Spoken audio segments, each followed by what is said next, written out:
Contact with the Florida Star, the largest, oldest, and most read African American newspaper in Northeast Florida and Southeast Georgia. Claire McLaughlin is the publisher. And now, here's your host for the evening. This is Opio, and I am sitting in for Claire McLaughlin here. You do not want to miss this show. We're going to talk about education. We're going to talk about race. We're going to talk about the prison system. And we got an expert on, a filmmaker on. We're going to do this. This is going to be big. But first, let me stress, before we get into the show, the importance of picking up the Florida Star newspaper. 1951. It's been around. A guy came into the office a couple of weeks ago, and he said the reason he buys multiple copies of the paper is because he gives them away. The guy buys like 30 papers. He gives them away. He said it reminds him of his mother, his deceased mother. He said when he was a kid, his mother always told him to go out and get I think it's a milkshake and a Florida Star newspaper. This is back in the 60s. And I'm just amazed by that story. The Florida Star. Make sure you pick up a copy. We're talking about the black press. And we're out there every week. We're a weekly paper. And you have to make sure that you spend money with black media, or else we won't be around. And then you will know the importance when we're not around. Florida Star newspaper. Make sure y'all pick that up now. Make sure y'all pick up the Florida Star. Always some great stories. And boy, Clara is on that Ebron case.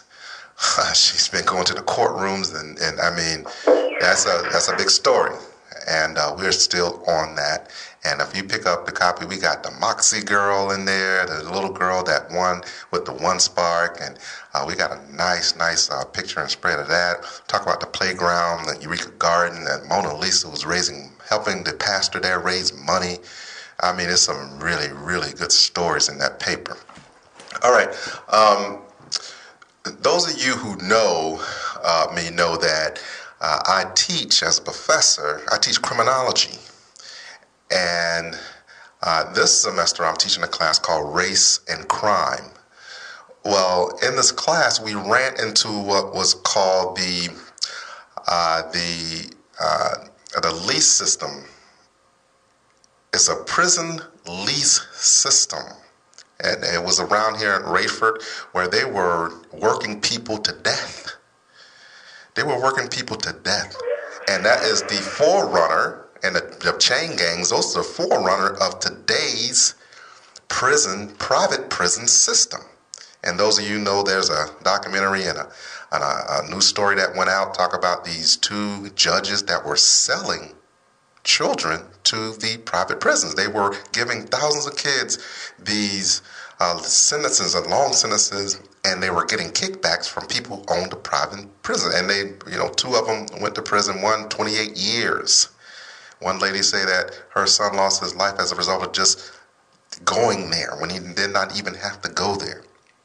And some of you also know that, particularly in the black community, they look at various things, and you know who they're going to put in those private prisons. All you got to do is look at the reports. They're going to put black people and black bodies, and they're going to make sure they have a high occupancy rate, just like a hotel. You got people that make money off of us going to prison and make a lot of money. There is a documentary, part 2 of a documentary out called Elementary Genocide. Elementary Genocide 2. And I have the producer of that documentary on, award-winning documentary on right now, Brother Rahiem Shabazz. How you doing, brother? Hey, how you doing, black man? Man, brother, I'm just too happy to have you on. You have a couple posters, and trust me, I know how this works. You probably went through like 10 posters, and some of them you go, man, I wish people could see how tight that poster was. But you got one of them that has 2 kids on there, and then another one that has the one boy on there, the one I posted up. I love that poster. The brother is a young brother, almost remind you of a young Usher Raymond. He has a certain look on his face, but he also has this chain around his neck. And he looked like today's kid. In the background, you have barbed wire fence. You have the prison, what you would know as a prison. The guy has on these cool clothes, but also he has a prison number. Man, how did you come up with that concept right there as far as that artwork right there? Well, I wanted, first of all, let me start by saying I appreciate you guys having the show. That's first and foremost. Yes, sir. To answer your question, artwork that will resonate with the viewers as soon as they picked up the DVD and they seen it, they would question, what is this? You know, and they would see that the message dealt with polarity. You see them in the school clothes and you see them in their jail uniform, because essentially that's what it is. It's from the schoolyard to the prison yard. And it starts with the education that's being taught to us at school and the zero tolerance laws and the way that we are subjugated in the criminal justice system, where blacks are deemed more criminal than whites, and for minor offense we are sent to prison, while those that are not, or those that are other ethnic groups, don't even receive minimal punishment. So that was the overall message I was trying to convey with that artwork. Man, I don't want to steal your thunder because, man, we can go all day about these statistics. I want you to kind of talk about those things that you have in the film. How long did it take to make this film? Or is it part two because you had so much good information off of making part one, you were able to make two parts? How did that go? Absolutely. The first one, which is Elementary Genocide, the school-to-prison pipeline, is approximately 60 minutes. And there's so much information, but due to time constraint, I wasn't able to put it all in there. And as I'm making the film, I'm still doing more research. I'm finding out more things as they happen. And I was like, wow, there's a need for part two. And, you know, this was my first time around the rodeo as far as documentary filming, and it was certain key things that I didn't put in there that I should have. For example, when we deal with the black woman, since 1930 until today, there has been an 800%, pardon me, 800% increase in incarceration, and I think that's something that we don't talk about. You know, a lot of times from the media and from what we see, it looks like it's being that males are being affected, but females are also being affected. So that was something else. And also, the subject matter is the same, but it's an ongoing subject matter.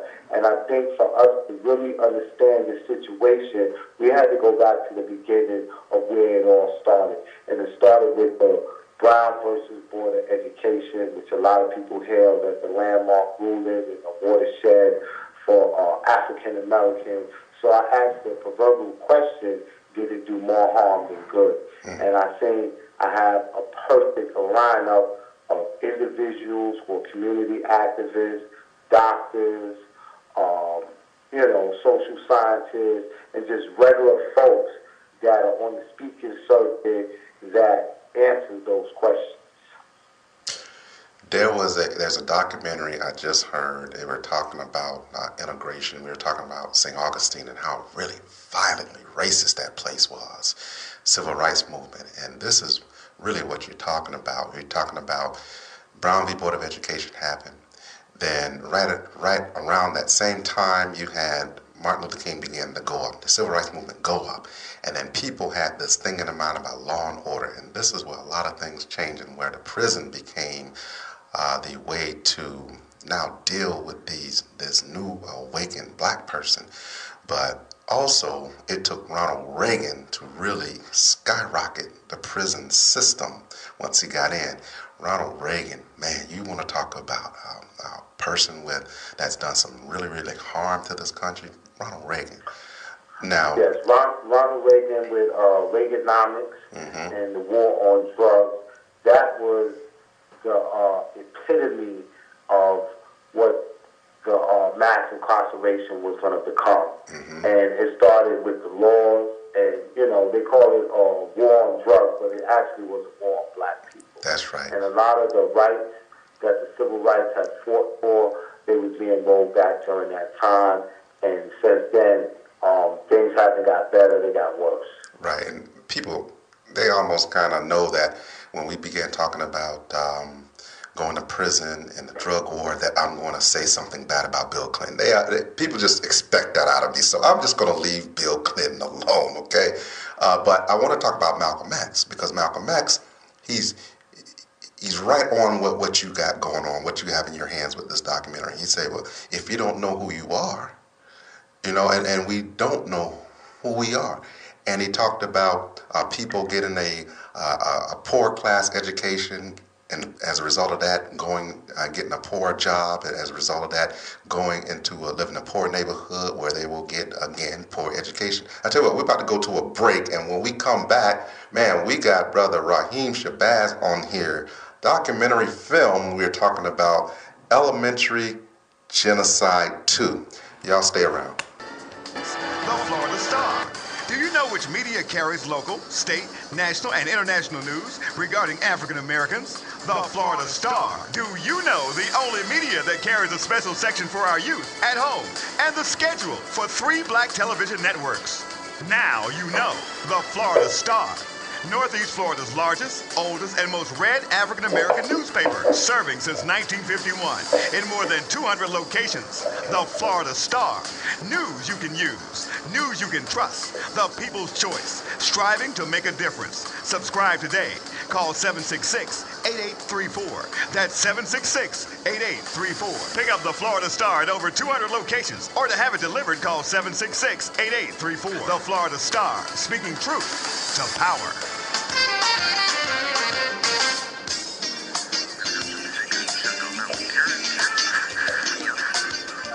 You're listening to Impact with the Florida Star, with your host, Clara McLaughlin. And this is Opio Sokoni. I'm sitting in for Ms. Clara McLaughlin, the owner and publisher of the Florida Star newspaper. You are listening to Impact, and we're talking about, you're talking about the most important topics. We're talking about education, the prison system, and we're talking about our children. And on the phone, in the interview here, we have Brother Rahiem Shabazz, and award-winning documentary film, Elementary Genocide 2. How influenced are you by Malcolm X, Marcus Garvey, those entities? Because I see on your Facebook page you sporting the red, black, and green. Tell me their influences on your thinking. Oh, absolutely. When we dealing with influence as far as Marcus Garvey led a movement that has been unmatched today. Right. Marcus Garvey was able to galvanize people and get the people behind him, and he had a message and a platform that still resonates today.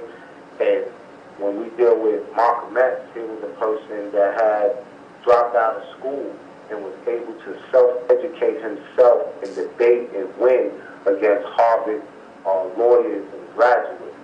So these were men that were educated and mostly, for the most part, self-educated. And that's one of the things, we get an education that they give us, and we also have to have the education when we educate ourselves. And that's one of the messages that I try to get out to the public. The great literary genius, James Baldwin, he states, for all these are our children, we will all profit with or pay for what they believe. And once we realize the faith of our youth and that it affects everyone, then we have to organize and bring about change. And how we do that is by self-educating them. So those two, Malcolm X, Marcus Garvey, are people that I consider my heroes. Man, and those people, they were, and are still today. You're talking about giants, absolute giants. Now, tell me some of the people that are in this film right here, because you got some luminaries in this film. Absolutely. We have Dr. Umar Johnson. We also have Dr. Boyce Watkins. We have Jelani Kadesh. We have Kalanji Chenga. We have Daruba Ben Wahad. We also have Tracy Sasak, Cynthia McKinley, Sister Zaza Ali, another sister named Kalila Ali. We also have Francis Cress Wells, and the list goes on and on. I know I'm forgetting a couple of names. A brother by the name of Professor Ed Barnes. And even myself, I make a brief appearance in it. But one of the things I want to say, I know the documentary just came out, but I got a surprise. You got Big Mike in there. Yeah, Killer Mike. Killer Mike. Yeah, he's in the first one, you know. But I don't want to let the cat out the bag.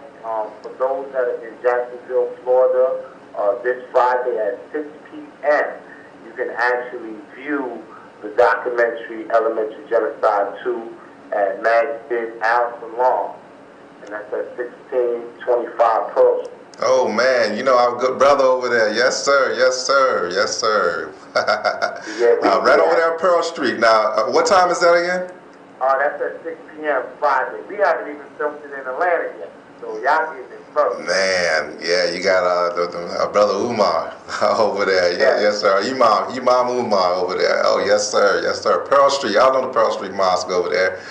Good brothers though. They always have the wonderful events. You know, Griff is always over there when he comes in town. That's where we go see Griff. So y'all make sure Friday at 6 o'clock. Go check that out. Man, I'm glad you said. I didn't even know. So that's a treat right there. And right on the phone right now, we got the brother who put this whole thing together. Talk about the process. There are a lot of people, they don't know this process. Tell me a little bit about what you went through. Talk about a little bit about sound, editing, organizing, writing it down. Talk a little bit about those things. Okay, for the most part, one of the things that you have to do is you have to do extensive research. You have to know your subject matter back and forth. And you have to assemble the individuals that you want to interview, what questions you want to ask them. You got to have sometimes people that have opposing views. I'm sure everybody that I interview don't agree with everybody. But there's one main thing that we all can agree with, that mass incarceration, school-to-prison pipeline, and the current education system needs to be changed. And then once you do that, you may have 100, 150 hours of footage. So now your job is to try to get that down. You may get it down to 4 hours. Then you got to get it down to 2 hours, then an hour and a half. And you have to put it together seamlessly and tell a story. So that's where the editing process comes in. You have to have an opening. You have to have a middle, a high point. And then you have to always bring it home with a solution. And that's one of the things that I'm known for in my documentary, is always getting a solution to what the problem is. And I tell everybody all the time that this documentary is more than a documentary. It's a call to action. And I think that in itself says a lot about documentary filmmaking. It was one of the reasons why I was just awarded Best Documentary at the Peachtree Village International Film Festival. Man, now y'all heard what he said. Now 100 to 150 hours that you get. You got all this stuff, and you got to ultimately come out with an hour, 2 hours worth of footage. 4 hours if you're going to do a sequel, and you got two hours. You know, and I'm talking about, you know how tough it is. You got all these luminaries that that he's dealt with to bring all this stuff together. You heard all the names he brought out, right? And then imagine all the things that you leave on the floor. Absolutely. Another thing. How tough is that, brother? Yeah, I had a few people that just didn't make the cut, you know, and they're not in there at all. And I interviewed them, and you know, sometimes I get calls where a person might tell me, "You gotta have me in a documentary, I'll come through and I'll film them, and they don't give me what I need. Right. You know, some people are good at their subject matter, but this is something that if you're not good at, I couldn't use them. You know, and then some people, I have them for other ideas. Right. Or I might use them for something else. But guess what? Overall, it was a good experience shooting it and getting everybody together. But think about this though, Brother Rahiem. Now, back in the day, I remember when I first shot my first documentary, YouTube had just came out, you know, and nobody was thinking about doing any kind of series. Now, you can have a lot of that stuff on the floor, but you can take and create something where you could just kind of release anything and anytime you want to release as a part of you just releasing stuff, and it only take a few minutes, you know what I mean? And so that's a benefit, you know, particularly when you look at all that footage that you leave on the editing floor, you know? Absolutely. And I plan on doing that. I plan on releasing some of it to YouTube and different things like that, because the message is definitely pertinent. And, you know, like I said, whenever you're doing documentaries, you're going to have a time constraint. So we couldn't get it all in there, and that's what makes a good editor, because everything looks good to me. Right. And you have to, you know, detach yourself from it. Right. And just be like, well, what would they want to hear? You know, how important is this message from this message? And, you know, we gave the undisputed truth. We didn't sugarcoat nothing. And, you know, like I said, everybody's not going to agree with it. Right. The majority all agree with it. Man. But the truth is undisputable. Let's talk about something deeper. The narrative of Frederick Douglass, he talked about how vicious some whites were when it came to teaching black people how to read, how they were vicious about it. Why? Why so vicious, Brother Rahiem? I'm not sure I'm understanding your question. You said the black man and woman not to read. To not educate and not for make sure that they did not read. Those blacks did not read who were enslaved. It was so important that they were vicious against those that they found reading, right? And we know that Frederick Douglass, he said, well, one of the reasons is because if you read, you can begin to articulate yourself. And if you articulate yourself, you can articulate freedom. And once you articulate freedom, you can no longer be an enslaved person. Yeah, absolutely. And it goes back to what Carter G. Woodson said. He said if you control a person's thinking, you don't have to worry about their behavior. Man. And when you educate it, they can't control your thinking. And that's one of the things about us. Our thinking is controlled by Europeans who do not teach the most genius perspective that resonates within the Afrocentric framework. And once we taught the Afrocentric framework, then we become to come into ourselves. And that makes us whole, and that makes us courageous, and that makes us speak out. And that's that warrior spirit that they don't want out. That's right. They want us docile. And, you know, when things happen, they want us to pray, you know. But when you're an educated man, you know, you say the hell with praying. You know, you can pray sometimes, but sometimes, you know, you got to fight fire with fire. And they don't want that. So that's why, you know, in school, rich children get taught, poor children get taught.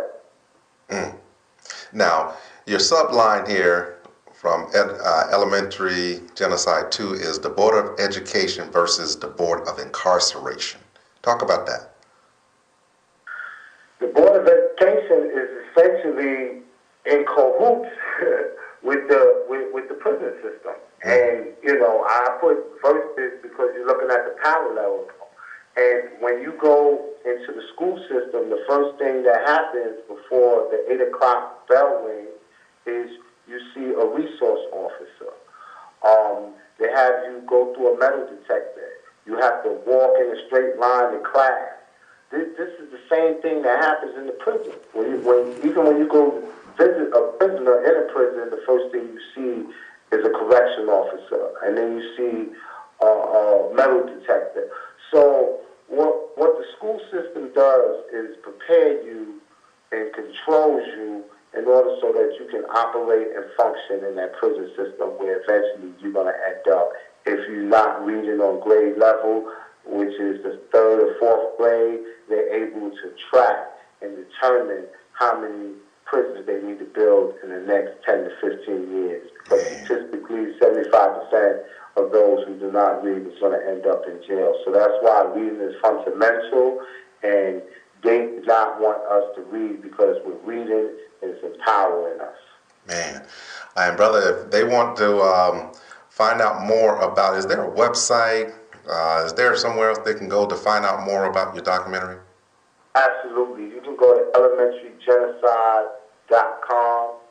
You can also hit me up on Facebook, Twitter, Instagram, and that's at Rahiem Shabazz. All right, Brother Rahiem, I appreciate everything, brother. All right, I appreciate that. And everybody in the Jackson, Florida area, make sure you go out to Masjid Al Salam, 1625 Pearl Street, Jacksonville, Florida. And what I'm told, this is going to be a free event. So I expect it to be packed. You want to get there early, and the time is at 6 p.m. this Friday. Man, all right. Thank you, sir. All right. Thank you, brother.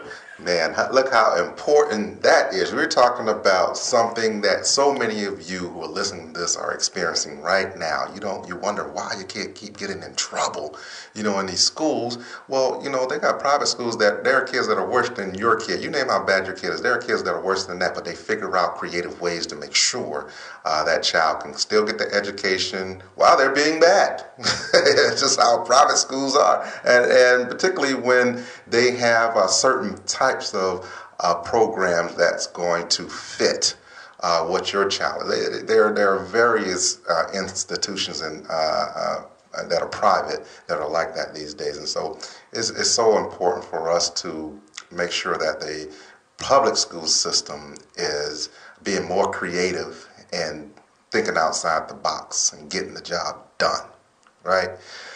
All right, I have to get out of here, but make sure you guys pick up a copy of the Florida Star newspaper. Got some great stories in there, and it's going up to $1. Finally, it is going up to $1. So make sure you support black media. Where else are you going to go and you're going to get such deep talk? Right here in Impact, sponsored by the Florida Star newspaper. This is Opio, and I will see you next time. Peace and love to you.